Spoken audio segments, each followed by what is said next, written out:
৩৬ জুলাই স্বাধীন বাংলাদেশের ইতিহাসে এক বিরল গণ অভ্যুত্থানের দিন আজ। ২০২৪ সালের এই দিনে ছাত্র জনতার ব্যাপক জনবিস্ফোরণের মধ্য দিয়ে পতন ঘটে শেখ হাসিনার ১৬ বছরের স্বৈরশাসনের। গুম, খুন, দুর্নীতি আর শোষণ থেকে মুক্তি পায় বাংলাদেশ। জুলাই যোদ্ধা আর রাজনৈতিক বিশ্লেষকরা মনে করেন, ভবিষ্যতে স্বৈরাচার হওয়ার দুঃসাহস করবে না আর কোনো সরকার। মাকসুদুন নবী রিপোর্ট।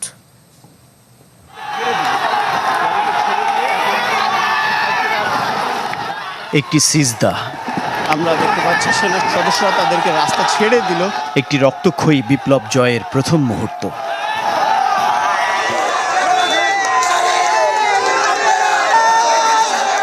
রাজপথে হাজারো প্রাণের উৎসর্গে যে অর্জন, তার উদযাপনটা ছিল অশ্রু ভেজা।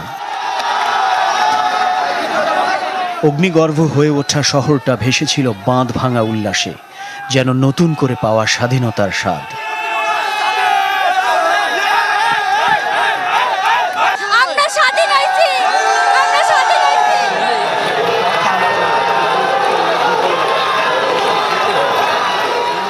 পাঁচ আগস্টের কঠোর কারফিউ ভেঙে ছাত্র জনতার ঢল নামে রাজপথে, যেন মৌচাকে ঢিলের আঘাতে ঝাঁকে ঝাঁকে বিক্ষুব্ধ মৌমাছিরা পিছু নিয়েছিল অভিন্ন শত্রুর।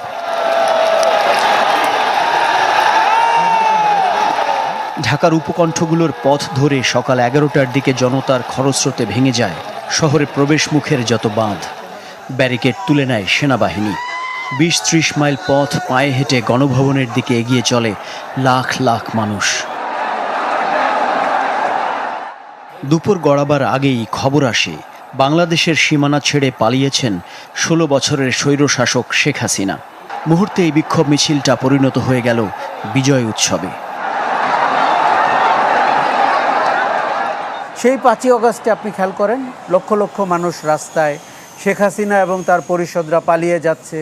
কেউ কচুরি পানার নিচে পালাচ্ছে, কেউ বাথরুমে পালাচ্ছে, কেউ লুকিয়ে যাচ্ছে।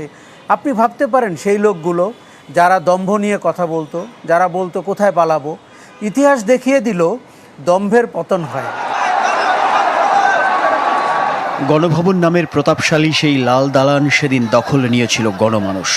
ফ্যাসিবাদের রেখে যাওয়া চিহ্নগুলো নিয়ে রীতিমতো ছেলে খেলায় মেতে ওঠে বিক্ষুব্ধ জনতা। গণতন্ত্রের নামে একদলের শাসন আর শাসনযন্ত্রের দুর্নীতি অনিয়মের কেন্দ্রবিন্দু হয়ে ওঠার সংসদের ভেতরে ঢুকে যায় সাধারণ মানুষ। ১-২ বছরে আমরা যতটুকু পরিবর্তন চেয়েছিলাম, এটা হয়তো ৫ থেকে ১০ বছর লাগতে পারে। তবে এর আগে যেভাবে একটা দল স্বৈরাচার হয়ে উঠতে পেরেছিল, এটা আগামীতে কারোরই এই সুযোগটা থাকবে না। জুলাই অবশ্যই সফল। যদি জুলাই সফল না হতো, তাহলে ফ্যাসিস্ট দেশ থেকে পালিয়ে যেত না। একটি সুন্দর গণতান্ত্রিক রাষ্ট্র বিনির্মাণ হওয়ার যে স্বপ্ন ছিল গোটা বাংলাদেশের মানুষের, সেটার সূচনা হতো না।